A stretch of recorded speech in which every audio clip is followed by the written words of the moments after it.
Aquí nos quedamos el jueves pasado viendo aquel ejemplo del cálculo de un flujo magnético.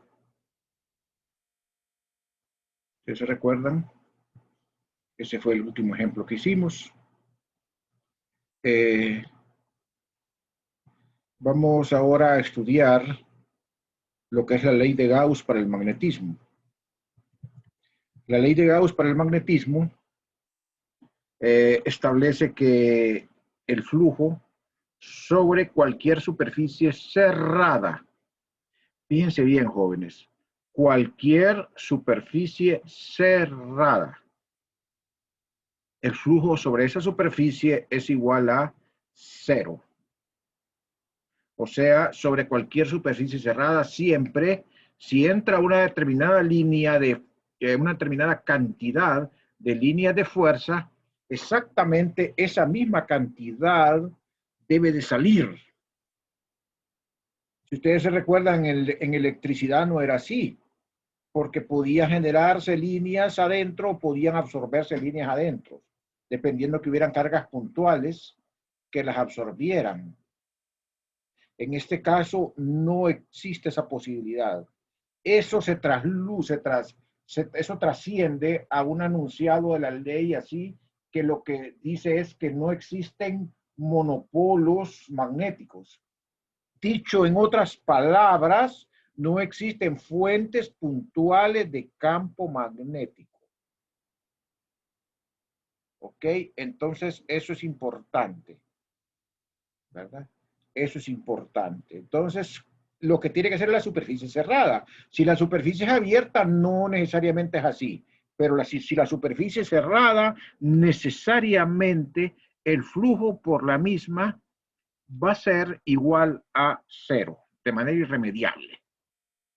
Eso equivale matemáticamente, lo voy a apuntar aquí, a decir que en forma diferencial, ¿verdad? Aquí está en forma integral la ley de Gauss para magnetismo, pero en forma diferencial, la ley de Gauss para magnetismo dice que la divergencia de B siempre es igual a 0.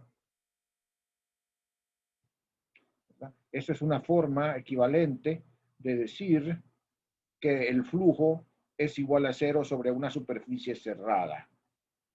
Y es equivalente a decir que no existen fuentes puntuales de campos magnéticos, es decir, no existen monopolos.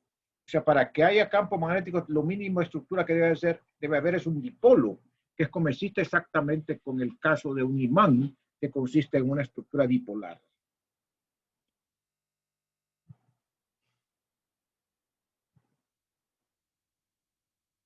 Bien, espero que eso haya quedado súper claro, ¿verdad? ¿Verdad? Que se le grabe de por vida eso, que es una cuestión bien importante de entenderla.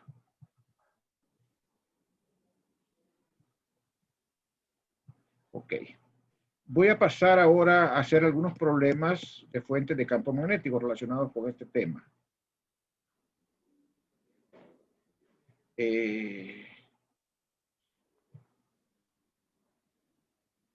Ok, vamos a irlo resolviendo despacio. Ejemplo 1, dice aquí. Cálculo de B cerca de un alambre. Un alambre en la pared de un edificio conduce una corriente de 25 amperios. Verticalmente hacia arriba. ¿Cuál es el campo magnético debido a esta corriente en un punto P localizado 10 centímetros al norte del alambre? Ver figura. Bueno, aquí hay una hipótesis que hay que asumir y es suponer que la longitud del alambre es mucho mayor que la distancia a la cual queremos calcular el campo.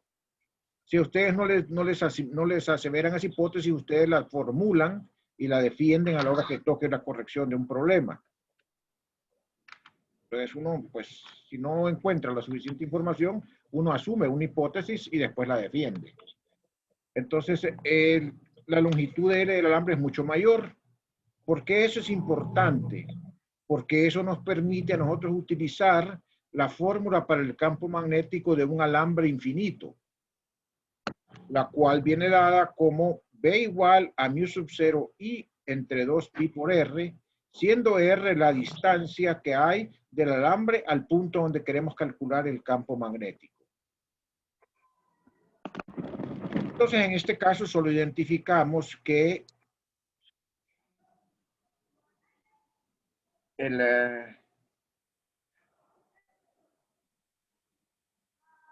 la constante que es 4pi por 10 a la menos 7, que es mu sub 0, por 25 amperios, que es la corriente, entre 2pi por R. R es la distancia que hay del alambre al punto de campo. Como son 10 centímetros, entonces es 0.10. Y entonces el valor del campo magnético, si nosotros hacemos los cálculos, va a ser igual a 5.0 por 10 a la menos 5 teslas. Como el alambre apunta hacia el norte y la corriente va para arriba, entonces ustedes usan la regla de la mano derecha. Colocan el dedo pulgar dirigido a donde va la corriente y la forma en que se enrollan los dedos da la forma en que el campo se enrolla. Entonces, si ustedes tienen la superficie de la pantalla, del cuaderno, del papel, ustedes tienen entonces que el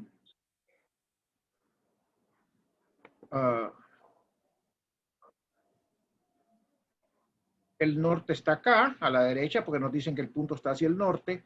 Entonces el campo magnético va hacia la izquierda del norte, porque va entrando a la página. O sea que va hacia el oeste, porque tenemos norte-sur, aquí a la derecha, hacia nosotros el este y hacia allá el oeste.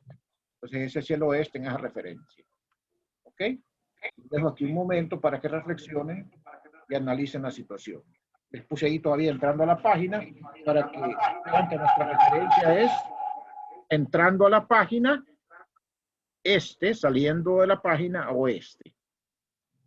Perdón, este saliendo de la página y oeste entrando a la página.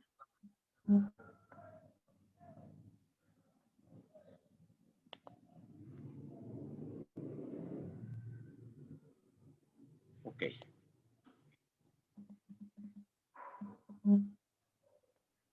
Voy a avanzar un poquito entonces con otro problema. Dice acá campo magnético en medio de dos corrientes. Dos alambres rectos paralelos separados 10.0 centímetros conducen corrientes en direcciones opuestas. Ver figura. La corriente I1 es de 5.0 amperes, sale de la página. I2 es 7.0 amperes, entra a la página. Determina la magnitud y dirección del campo magnético en el punto medio entre los dos alambres.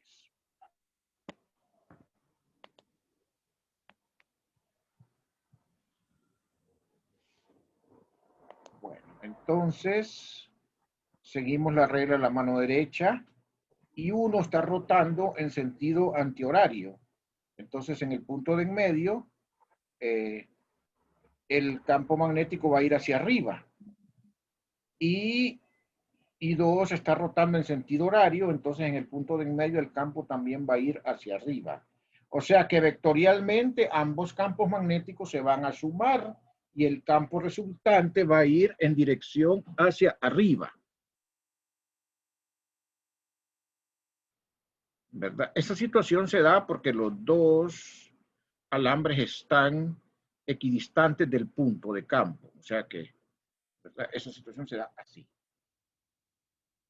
Y que el punto es el punto de en medio. En otro punto, el campo iría en direcciones diferentes. Por ejemplo, si ponen el campo donde está la manito, el del I1 iría en una flecha así.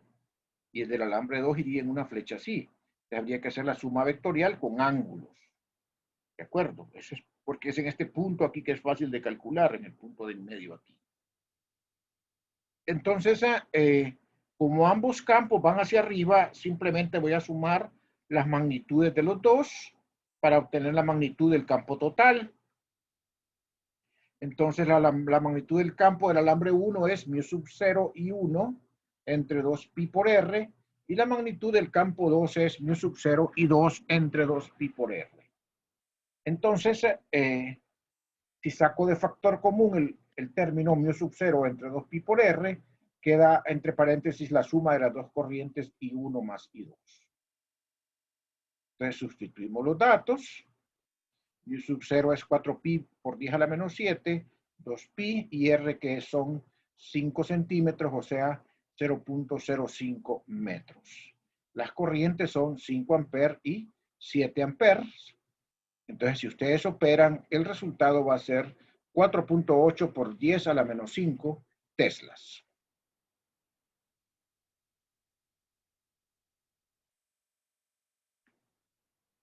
Lo dejamos un momentito ahí para que reflexionen.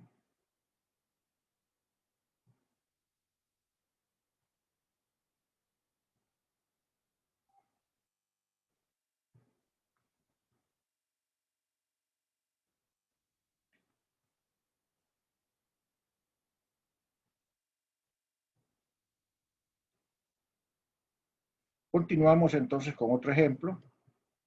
Fuerza entre dos alambres que conducen corriente. Los dos alambres del cordón de 2 metros de largo de un aparato electrodoméstico están separados 3.0 milímetros y conducen 8.0 amperios corriente directa. SCD es una abreviatura de corriente directa que se utiliza para nombrar corrientes que no dependen del tiempo, como las que producen fuentes como las pilas, por ejemplo, las baterías de carro, que no son las corrientes alternas que son variables con el tiempo, como la corriente que produce, por ejemplo, que produce la toma de corriente de nuestras casas. Entonces, calcule la fuerza que un alambre ejerce sobre el otro. Bueno, la fuerza que el alambre hace, que el alambre 1 hace sobre el 2, y la fuerza que el alambre 2 hace sobre el 1 son iguales. Son un par acción-reacción. Son dos fuerzas distintas. La fuerza 2 es la que experimenta el 2 y la fuerza 1 es la que experimenta el 1. ¿Quién causa la fuerza 2? La causa el alambre 1. ¿Quién causa la fuerza 1? La causa el alambre 2. Son un par acción-reacción. Y en el par acción-reacción, acuérdense que las dos fuerzas son iguales en la misma dirección y de sentidos contrarios. Los dos alambres tienen la misma longitud. La separación entre ellas es 3 milímetros. Entonces, ok. Fíjense bien. El campo magnético que produce el alambre 1, por ejemplo, si lo colocamos aquí en este punto, el campo magnético que produce el alambre 1, dado que la corriente es para arriba, si enrollan las manos, el campo magnético va a ser entrando. Aquí donde tengo la mano, el campo magnético va a ser entrando, el campo magnético sobre el alambre 2 debido al 1. Quiero que revisen eso bien, miren. Si tomo el alambre 1, la corriente del alambre 1 va para arriba, las manos de nuestra mano, los dedos de nuestra mano derecha se enrollan de tal forma que en este punto el campo B1 debido al alambre 1 es entrando. Perdón. Wow, ahí creo que me equivoqué. Déjenme revisar bien, jóvenes. Sí, es entrando. O sea, por eso tiene la cruz, sí. Entrando es con cruz, acuérdense. Solo ve uno la parte de atrás de la flecha. De igual manera, ¿verdad? Si ustedes colocan el dedo pulgar de su mano derecha a donde va el alambre 2, el dedo pulgar apunta hacia abajo y los otros dedos suyos se enrollan de tal forma que en este punto acá donde está el alambre 1, la fuerza es, el campo va entrando, el campo va entrando también. Entonces, para decidir para dónde van las fuerzas, ustedes tienen I de L, I2 de L para acá. Si rotan I2 de L sobre un vector que va saliendo, al rotar I2 de L sobre un vector que va saliendo, les va a dar un tornillo que afloja. O sea, va a dar una F2 hacia la derecha. Igual aquí, si rotan I de L sobre un campo que va saliendo, les va a dar un tornillo, de verdad, le va a dar un tornillo que aprieta, o sea, que va hacia la derecha. Rotan I de L sobre un campo que va entrando, perdón, el campo va entrando. Se rotan sobre un campo que va entrando y le va a dar la fuerza hacia la izquierda. O sea que la fuerza va a ser repulsiva. Las fuerzas tienden a separar ambos alambres. Eso es porque las corrientes están al revés. Bien, entonces la magnitud de la fuerza ya nosotros la conocíamos de una fórmula de la fuerza entre dos alambres largos paralelos. Era mu sub 0 y 1 y 2 entre 2pi por A por L, lo cual sería 4pi por 10 a la menos 7 por 8.0 al cuadrado, porque las dos corrientes son de 8.0 amperios. La longitud del alambre nos dicen que es de 2 metros, el 2pi, y que la separación es de 3, la separación es de 3 milímetros. O sea que A es 3 por 10 a la menos 3 metros. Después de calcular, el resultado es 8.5 por 10 a la menos 3 newton. Me voy a parar un poquito aquí. Lo importante aquí, lo más complicativo aquí es ver que el campo va en este punto entrando y el campo que produce el otro anillo, no es el campo que produce el mismo. El campo que produce el mismo no se toma en cuenta. Es el campo que produce el otro alambre. Entonces aquí donde está el alambre 2, el campo que produce el 1 va entrando. Repito nuevamente, colocan su pulgar donde va I1 de su mano derecha y la forma en que se enrollan sus manos, sus dedos restantes da la dirección del campo. O sea, en este punto el campo va entrando debido al alambre 1. En este punto de acá, el campo debido al alambre 2, como enrollan otra vez ustedes ahora, colocan su pulgar donde va I2, enrollan sus manos y van a ver que en este punto donde tengo la manito aquí, el campo va también entrando.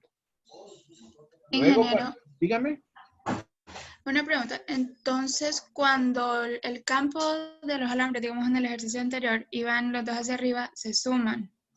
Pero cuando van en diferente, uno va para arriba y el otro para Claro, abajo, los como dos multiplico. vectores, ¿verdad? Se suman como Ajá. vectores. Estos son casos simples, en los cuales la suma de Oh, vectores es una suma y una resta porque las fuerzas son paralelas o antiparalelas, ¿verdad? Si fuera una distribución diferente, que en puntos diferentes puede ser que la suma tenga que ser vectorial.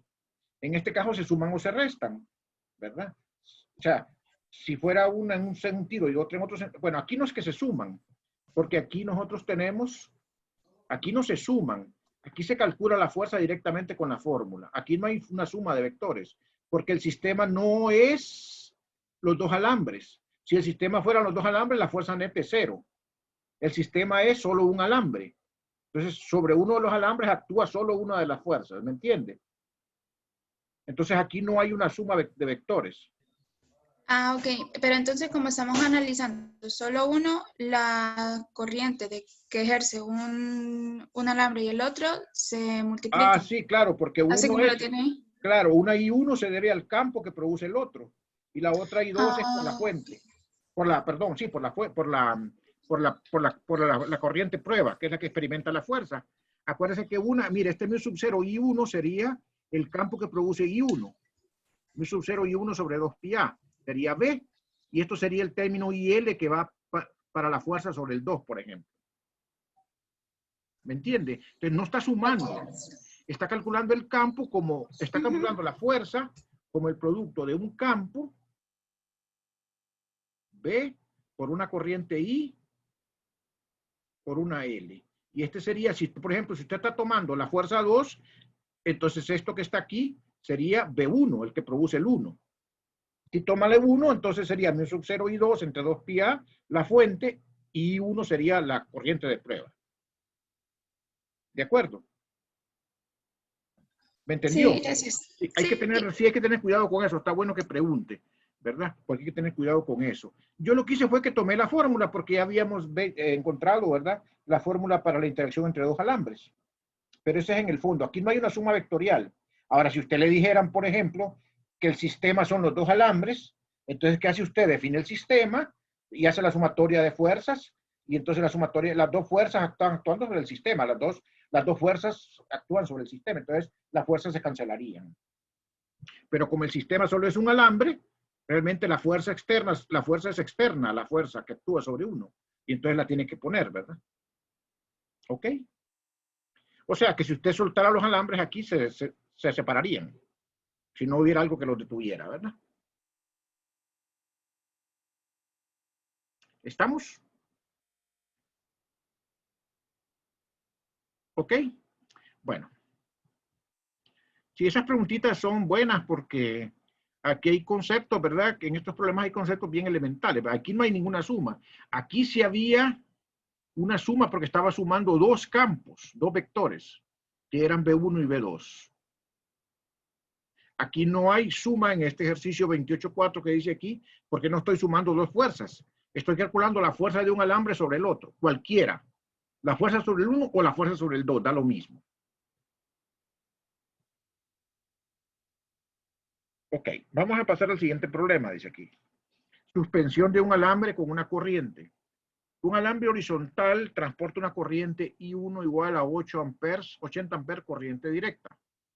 ¿Cuánta corriente I2 debe de conducir un segundo alambre paralelo 20 centímetros debajo del primero para que no caiga por acción de la gravedad?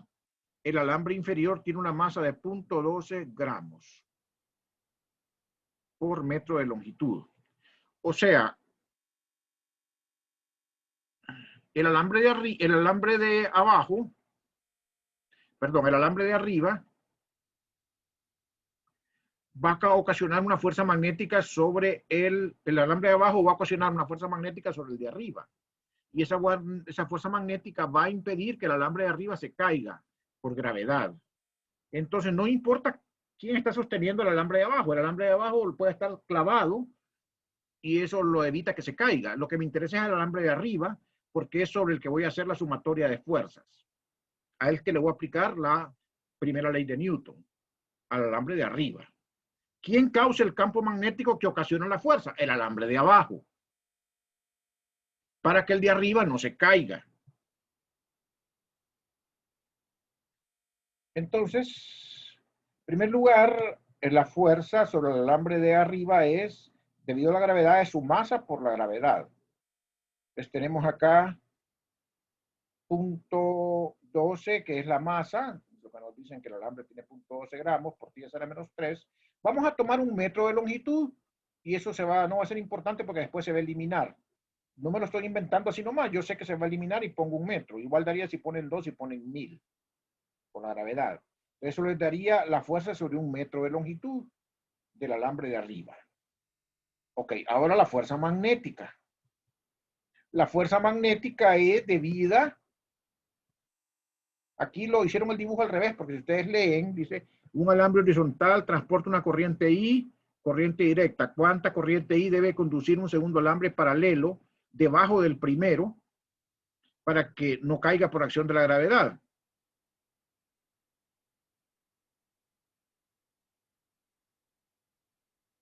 Entonces no caiga quién, permítame, está un poco confuso aquí la redacción. Bueno, vamos a suponer entonces, con el dibujo nos vamos a ir. Vamos a suponer que el alambre que está sujeto a estudio es el de abajo. Y este de abajo va a experimentar una fuerza magnética debida al de arriba para no caerse. La redacción es un poco confusa.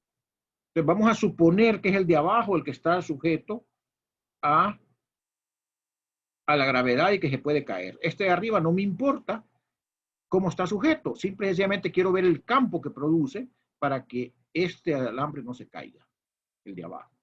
Entonces la fuerza magnética sobre el de abajo, pues es como son dos alambres, la fuerza entre los dos alambres es mu sub 0 entre 2pi y 1 y 2 d por L. Esa es igual la fuerza que le hace el de arriba sobre el de abajo o la que le hace el de abajo sobre el de arriba. Es lo mismo, recuérdense que son un par acción-reacción.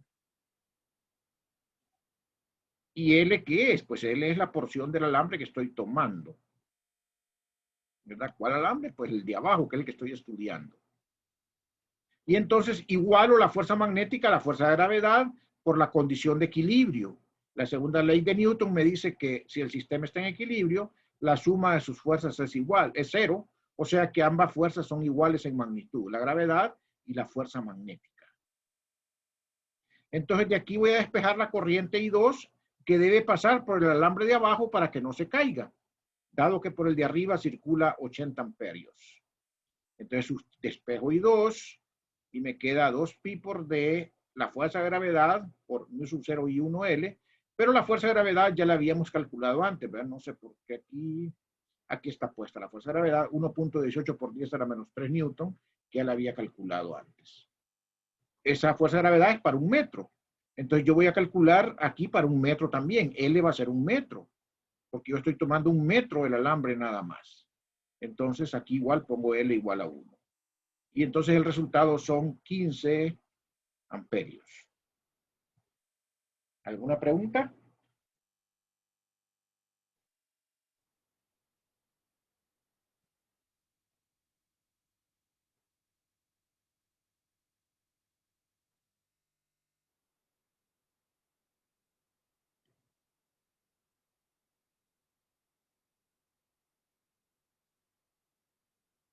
Bien, jóvenes, voy a pasar al siguiente ejemplo.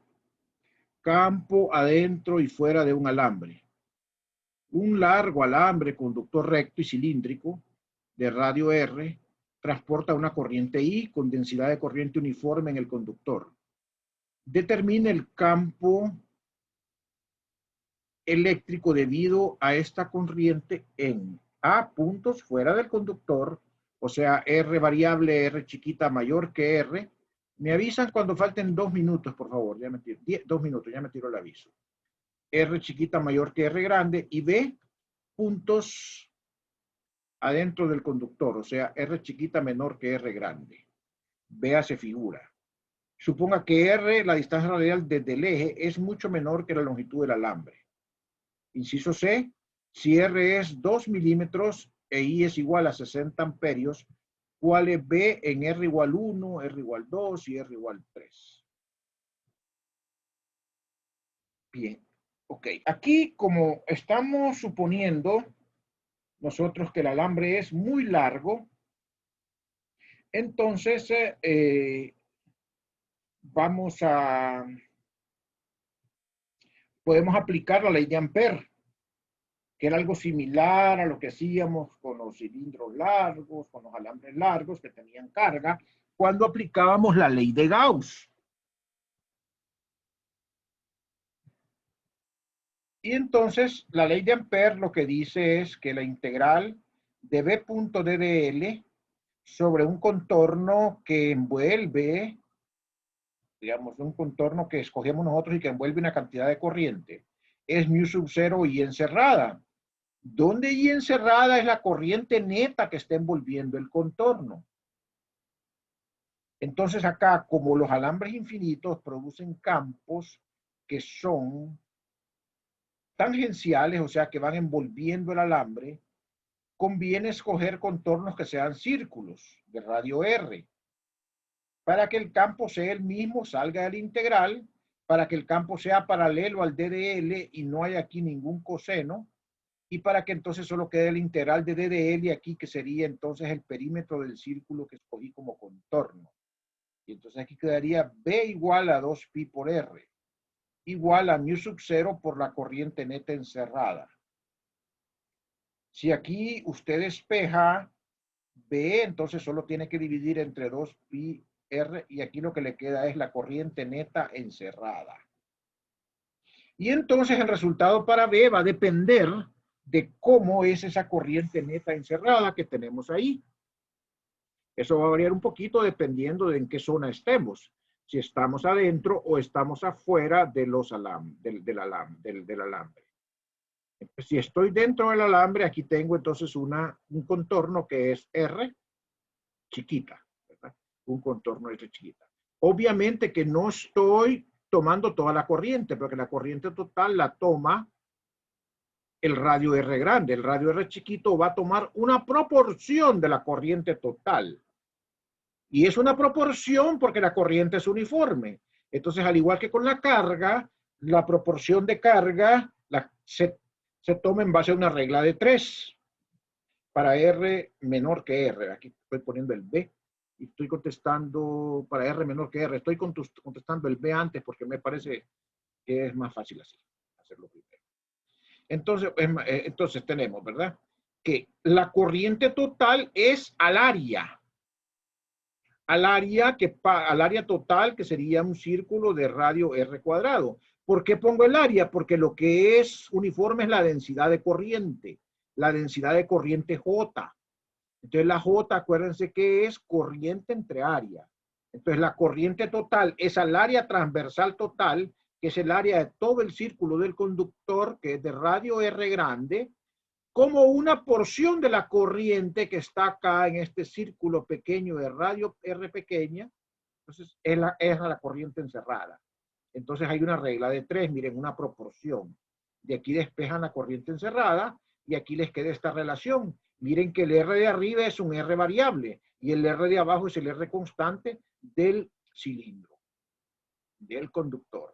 Está ahí, pues es el dato de la corriente total por el conductor.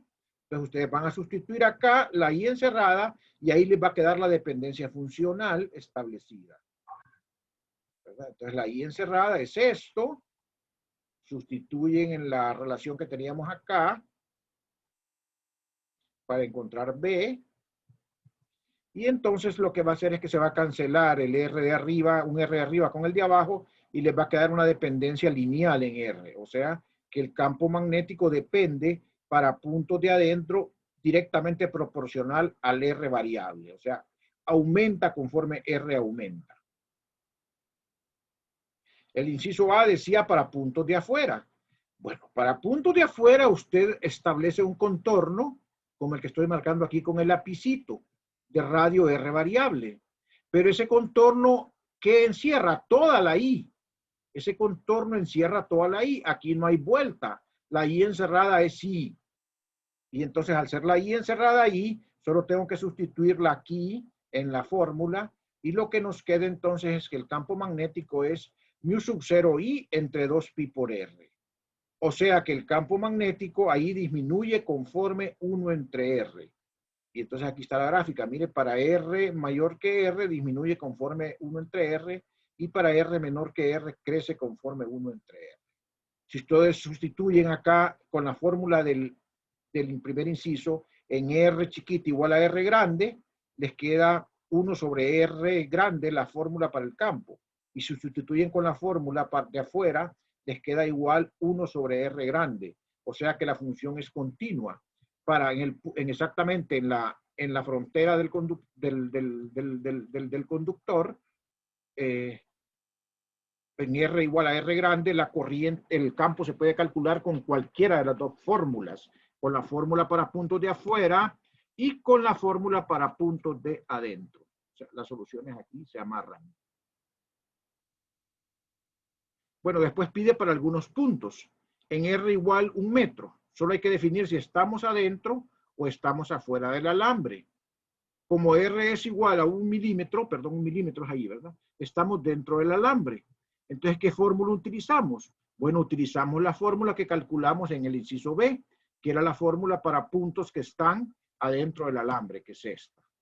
Se sustituye el valor acá de R, que es 1 por 10 a la menos 3. O sea que el resultado es 3 por 10 a la menos 3 teslas. De ahí dicen para R igual a 2 milímetros. Entonces estamos en la frontera. El radio del cilindro es 2 milímetros. Cualquiera de las dos fórmulas es válida. Lo calculan con esta, que es la de puntos externos,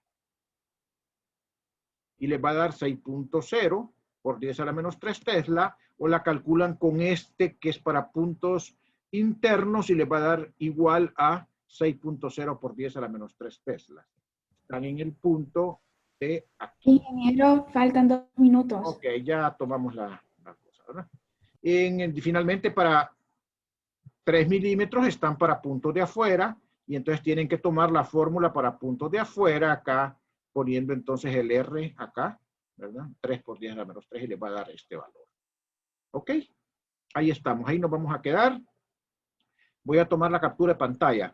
Mañana yo les había anunciado que esta semana yo tengo complicaciones, ¿verdad? Tengo una complicación extra a mis viajes al hospital de cada 21 días y tengo que ir a la oficina de pasaportes con mi hija. Entonces mañana a mí se me hace un poco pesado grabar 2 clases el mismo día. Entonces voy a hacer lo siguiente. Miren, voy a transmitir a las 4 mañana voy a transmitir sin toma de asistencia. Si usted no puede llegar, no va a haber ningún problema. llegue si usted puede. Y voy a subir la clase a la plataforma después ya grabada. ¿De acuerdo? Entonces eso vamos a hacer mañana. ¿Estamos de acuerdo? ¿Me escucharon todos? Está bien. Sí, Perfecto. Ok, Gracias. entonces... ¿A así qué vamos. hora dijo A el las licenciado? 4, a las 4 vamos A a las 4. transmitir, la verdad. Si usted puede, llegue y si ok. no la revisa en la plataforma, ¿de acuerdo? Ok, gracias. A sus órdenes. Ya vamos. Gracias, ingeniero. Gracias, ingeniero. Esperemos, no se vayan todavía, espérenme. Estoy tomando la captura.